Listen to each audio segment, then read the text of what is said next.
On reçoit Jacques Bangou. Jacques Bangou, expliquez-nous un petit peu la conception de Cap Excellence de cet aménagement. Alors, d'abord, l'événement d'hier, c'est la restitution d'un an de travail d'une équipe de consultants qui a été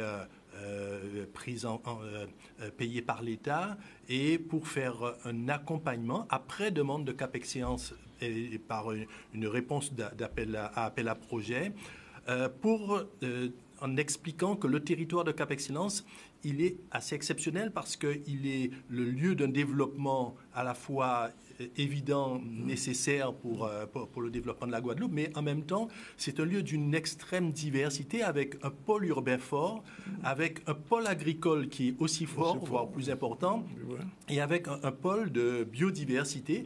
Et ces trois pôles-là, on a l'obligation, on a le challenge de le préserver tout en permettant le développement. Et fort de tout cela, les ateliers du territoire ont été mis en place pour pouvoir aller sur le terrain, rencontrer la population, aller voir dans les quartiers et retenir quelques points forts sur le territoire sur lesquels il y a des pistes et il y a d'abord des interrogations et des pistes en termes de réponse. Oui.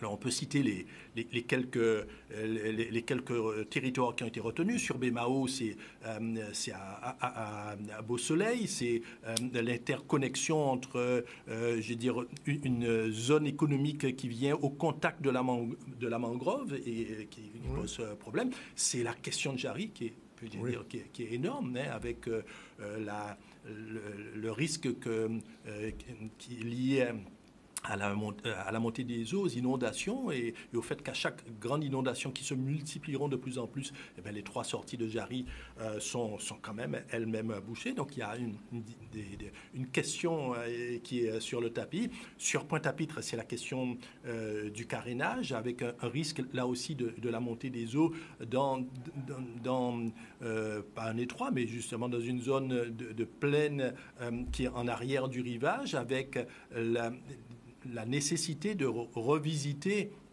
l'interface mer-ville à cet endroit, de même que sur le centre-ville. C'est la question de Perrin, qui est quand même une question importante, puisque c'est un quartier nouveau, c'est un quartier qui est en cours de développement, c'est un quartier sur lequel Cap est porteur de projets, et pourtant les ateliers montrent qu'il y a quelques interrogations et peut-être la nécessité de revoir sa copie pour ajuster, pour répondre aux exigences que nous avons de restituer à la Guadeloupe de demain un territoire qui n'aura pas été biologiquement sur le plan de la biodiversité détruit et permettre justement aux générations à venir de vivre mieux et de vivre dans le pays Guadeloupe qui soit moins abîmé. Alors il y a également le petit Pérou et la zone du gazon de Bourgogne. Il y a également des préconisations sur les grands fonds. Donc voilà un petit peu tous les thèmes qui ont été abordés avec, je me permets d'insister, une méthodologie qui a été reconnue par tous, à la fois les élus de Cap Excellence et tout le cadre ingénierique, tous les cadres de Cap Excellence, mais également par l'État et tous les représentants de l'État. Le sous-préfet était là, mais également les représentants de l'ADEAL, etc., qui ont vraiment... et puis, il y a eu des anthropologues, des sociologues, tels que Raymond Otto, qui ont pu juger de la pertinence de la méthode qui a vocation à s'étendre à d'autres territoires que Cap Excellence et à aller être adapté aux autres EPCI, parce que c'est les questions d'environnement, les questions de construction sur un sol dit vivant, c'est-à-dire préserver que d'ici quelques années, on ne construise plus 1 centimètre carré de béton. On devrait, théoriquement, dans quelques années, ne plus pouvoir bétonner 1 centimètre carré supplémentaire sur le territoire Guadeloupe. Je pose la question à Mme Loupin, qui est directrice de l'urbanisme et de la cohérence. Alors, effectivement, ce que vient de dire M. Bangou, il a fallu vraiment une grande cohérence parce qu'on ne peut plus construire... parce que je me souviens, il y a quelques mois, vous étiez venu, on parlait de relocalisation. Alors, comment on va, de façon cohérente, aménager, en même temps, ne pas construire? Du coup, aujourd'hui, le guide, il s'intègre vraiment dans une planification globale. J'étais venue récemment vous parler du schéma de cohérence territoriale qu'on élabore, le SCOT. Mais le guide, c'est une réponse sectorisée de comment on va faire sur certains quartiers où déjà on a des risques inhérents, notamment le risque inondation. Où ma collègue était venue aussi vous parler du PAPI, du programme d'action pour la protection contre les inondations. Aujourd'hui, c'est toutes ces questions, tous ces documents que nous avons où, concrètement, comment nous allons aménager le territoire, comment nous allons revoir notre copie sur certains secteurs, notamment les secteurs nouveaux. On parlait du quartier nouveau de Périn, où on sait très bien, Fiona nous a montré que c'est vraiment l'exutoire des bassins versants de Grand-Fond. Et aujourd'hui, on doit créer une nouvelle ville, créer une nouvelle cité autour du CHU. Comment on peut aménager tout en préservant la biodiversité, tout en laissant le passage de l'eau et en préservant les biens et les personnes. Donc, l'objectif, c'est vraiment de ne pas peut-être. On ne pourra plus aménager 1 cm², mais on pourra renouveler la ville sur la ville. C'est comment on va faire sans s'étendre, sans continuer à s'étendre sur le territoire, grignoter sur les territoires agricoles, les territoires de biodiversité. Comment on va prendre en compte l'ensemble des risques du territoire de Cap Excellence, qui est un véritable laboratoire, puisque d'un côté, nous avons les risques d'inondation, nous avons la submersion marine, et nous avons vraiment l'ensemble des risques sur notre territoire. Et on ne parle même pas de tremblement de terre encore. Non, on ne parle même pas de tremblement de terre encore, où on a des failles, on a des bâtiments qui passent, des bâtiments publics qui sont construits sur des failles sismiques dont nous avons connaissance, notamment Bainbridge est en rénovation parce qu'il fallait le confronter sismiquement. Donc, du coup, l'objectif, c'est de comment prendre en compte l'ensemble de ces risques et de construire différemment. Donc, c'est vraiment ce que nous apporte ce guide. C'est une vision nouvelle. C'est une sonnette d'alarme pour les élus, notamment les techniciens que nous sommes, pour nous dire, attention, on ne peut plus faire tout et n'importe quoi. Nous devons revoir notre copie. Et la chance ou le malheur que nous avons eu, c'est d'avoir eu Fiona en 2022, d'avoir eu avant Fiona comme alerte forte pour nous dire, finalement, tout ce qu'on vous dit, regardez, c'est maintenant, c'est pas demain ni dans 10 ans, c'est maintenant que nous devons revoir notre copie et aménager le territoire de Cap Excellence, mais le territoire de la Guadeloupe. Comme l'a dit M. Bangou, l'expérimentation a été faite sur Cap Excellence avec les services de l'État, mais chaque territoire est différent. La CARL est différent, la CSBT c'est différent, le Nord Grand Terre c'est différent. Tout le monde devrait prendre cette expérience pour pouvoir voir comment, en fonction de nos spécificités, on peut proposer un nouvel aménagement, respecter l'écoulement des eaux, respecter la biodiversité pour aménager notre territoire différemment. Alors, je me pose à tous les deux la question parce que les gens qui nous regardent peuvent avoir quelques inquiétudes. Est-ce que ça signifie que dans le périmètre dont on parle, Pointe-à-Pitre, Bimao, les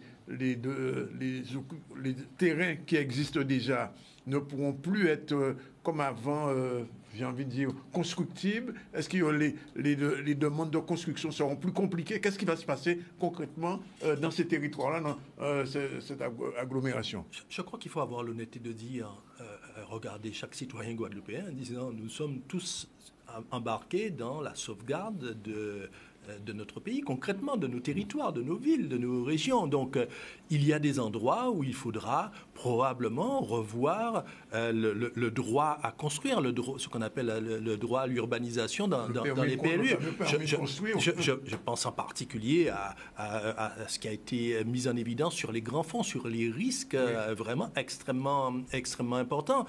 Mais c'est surtout un état d'esprit. Ça veut dire également demain, on ne pourra plus arriver en disant j'ai une idée d'entreprise ou j'ai quelques fonds. Je m'installe ou alors donnez-moi un terrain pour pouvoir le faire. Oui. Maintenant, on dira attention, vous avez un projet. Voyons quelles sont les friches qui ont été abandonnées ou celles qui peuvent être améliorées ou les zones qui étaient urbanisées mais qui sont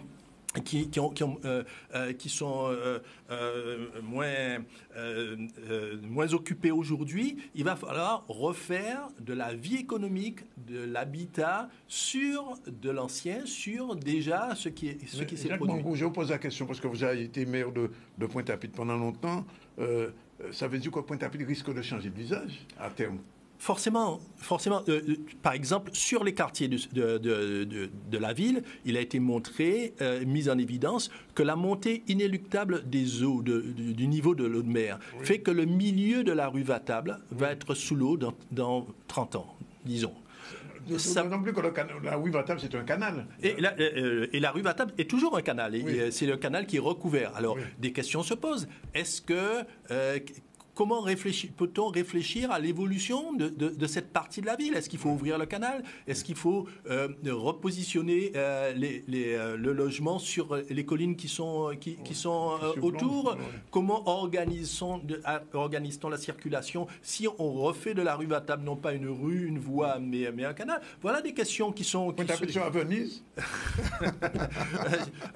pas la Venise qui est menacée, mais si ça pouvait être une Venise éclatante, pourquoi pas? En tout cas, il y a de l'aspiration à avoir. Il y a de l'imagination à mettre sur la table avec les habitants, avec chacun qui connaît son quartier, pour que l'on voit effectivement vers quoi on peut s'orienter. Et ça, c'est valable sur tous les pouces du territoire de Cap Excellence.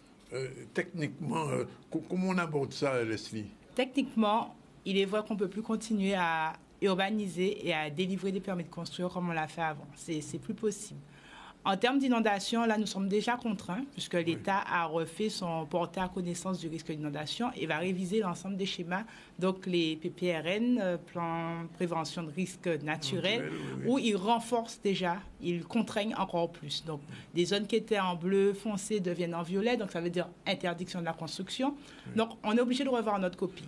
Aujourd'hui, après, les documents d'urbanisme vont devoir s'adapter et restreindre cette urbanisation. Il est vrai que nous, en tant que techniciens ou même les politiques, on va appliquer ce que l'État nous demande, mais la population aussi doit l'entendre, puisqu'elle le voit déjà. On ne peut pas continuer à dire, parce que j'ai un bout de terrain par la famille à tel endroit, ben je mets ma maison, bien je fais une construction illégale. Puisque dans les faits, c'est contraignant tant pour le risque de ruissellement, puisque forcément, on ne va pas avoir une maison terminée avec des gouttières, avec tout ce qu'il faut. Donc, on va créer du ruissellement. Ça va être contraignant en termes de mobilité. Il faut créer des routes. Qui dit créer des routes dit imperméabiliser encore des espaces qui n'étaient pas imperméabilisés. Donc, contraindre l'écoulement de cette eau de rentrer dans les terres, créer du réseau. Donc voilà, on ne peut plus continuer à urbaniser comme nous l'avons fait. Donc techniquement, ça va être à nous de veiller à cela. On le fait déjà. Nous avons typiquement Cap Excellence a des actions fortes dessus ou du foncier qui est en vente, qui est en terrain naturel. Nous portons des réflexions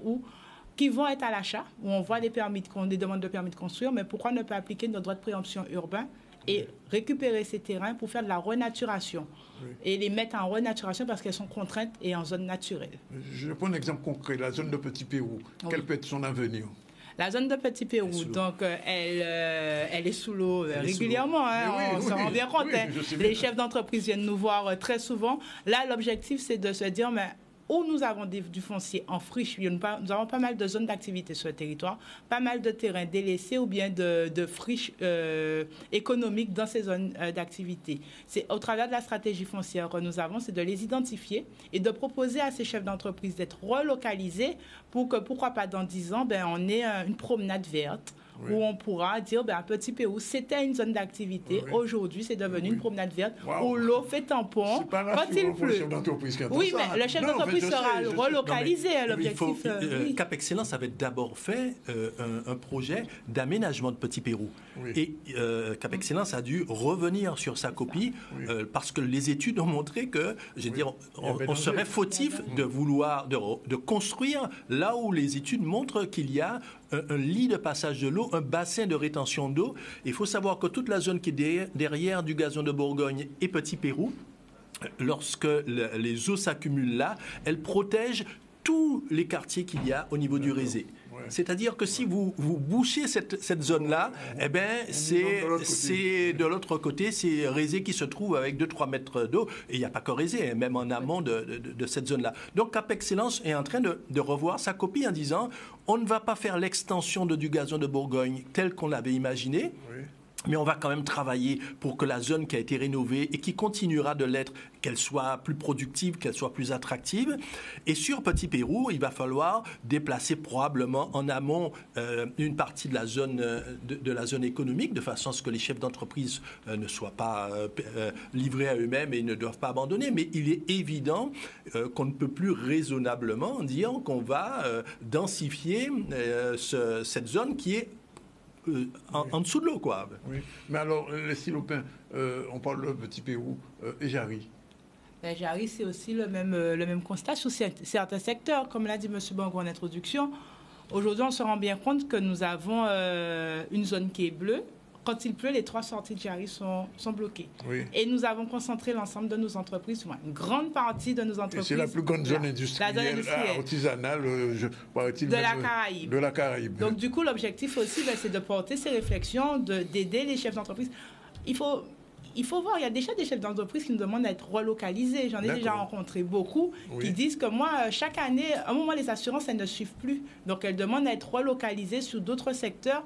Et notre objectif à nous, c'est de leur apporter une réponse pour être relocalisés. Puisque l'objectif de Cap Excellence, c'est de ne pas perdre des entreprises, puisqu'on prélève la taxe. Donc, l'objectif, c'est de garder des entreprises sur notre territoire, mais de les positionner à des endroits où on sait qu'ils vont rester de façon pérenne. L'objectif, c'est pas de quitter Cap Excellence, mais de rester à Cap Excellence, mais d'être positionnés sur des ZAE, sur des zones d'activité où ils pourront exploiter leur activité sans être contraints par le risque d'inondation. Une dernière question, Jacques Bangou. Ça veut dire que, et là, je m'adresse aux politiques, vis-à-vis du citoyen, il va falloir changer son discours. Très honnêtement, oui. Je pense qu'il y a un moment de courage qu'il faut avoir, mais c'est valable pour l'ensemble de la Guadeloupe. Oui. Hier, on rappelait qu'il y a toute la partie sud de la Guadeloupe qui a un trait de côte qui diminue, et toute la partie nord qui a une zone qui s'ensable au fur et à mesure. Nous ne pouvons pas être comme ça, je veux dire, ne pas tenir compte de cela. Et nous devrons avoir de plus en plus un discours de vérité. Et je constate que ce n'est pas facile, quelles que soient les poses du territoire. Oui. On voit bien que de Petit-Bourg à Cap-Esther, même quand la mer arrive sous les terrasses des habitations, même lorsqu'il y a des propositions qui sont faites aux familles de délocalisation, il y a un attachement tel, je veux dire, au lieu où on a vécu, au lieu où on a grandi, que ça rend les choses difficiles. C'est là l'ombre qui a enterré. Oui, mais il faut avoir ce courage. Il faut quand même éviter les erreurs qu'on a faites de dévier des cours de rivière, de construire des rivières. On a vu ça à Rivière-des-Pères, hein. On a vu à Rivière-des-Pères. Lycée pratiquement dans le cours de la rivière. Oui. Je pense que nos aînés, ils avaient au moins, ils ont l'excuse de ne pas savoir, en tout cas de ne pas tout savoir. Oui. Aujourd'hui, même si on ne sait pas tout, avec ce qu'on a, si on prend des décisions qui ne sont pas à la fois justes, mais qui ne soient pas courageuses, et bien demain, les générations d'après pourront nous le reprocher. Un dernier mot, Leslie Lopin, ça veut dire qu'il va falloir une communication de plus en plus renforcée en direction des citoyens, des Guadeloupéens, de cette zone et au-delà même. Tout à fait. Donc, c'est tout à fait ce que nous faisons au travers du programme d'action de prévention contre l'inondation. Nous avons une communication très forte, un accompagnement des populations également pour informer sur le risque, informer sur les conduites à tenir lorsque le risque est là. Et aussi, il faudra faire une communication pour les personnes qu'on devra relocaliser. Mais on est sur 1 à 2 générations. Les personnes, elles ne vont pas bouger du jour au lendemain. Comme ça, dit, elles sont nées là, elles ont grandi là. Donc, c'est vraiment un accompagnement où on va leur tenir la main, leur expliquer que demain, il faut vraiment partir puisque le risque est à leur porte. Demain, c'est déjà aujourd'hui. Merci en tout cas d'être venu nous dire tout ça. Et j'espère que le canal et l'émission de permettre de divulguer ces informations et aider à participer à l'instruction des populations, parce qu'il faut effectivement être courageux pour construire l'avenir sur 20-30 ans. On vous remercie et en toute façon, on sait que ce n'est pas la dernière fois, on vous reverra parce que ces questions, ces problématiques sont vraiment à l'ordre du jour.